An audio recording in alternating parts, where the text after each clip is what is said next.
Matapos masuspinde ng mahigit 3 buwan, 2 reclamation project na ang pinayagan ng Philippine Reclamation Authority sa Manila Bay. Mahigit 6 na raang hektarya ang sakop ng mga pinayagang proyekto.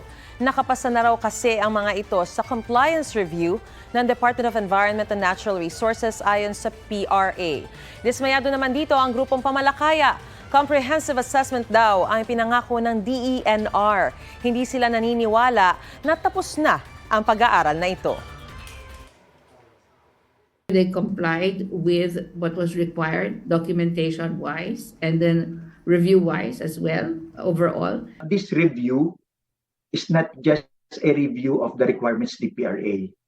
Ang ginawa ng DNR, it's review of its own conditions.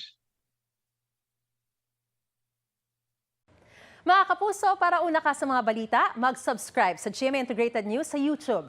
Sa mga kapuso abroad, subaybayan niyo po kami sa GMA Pinoy TV at sa www.gmanews.tv.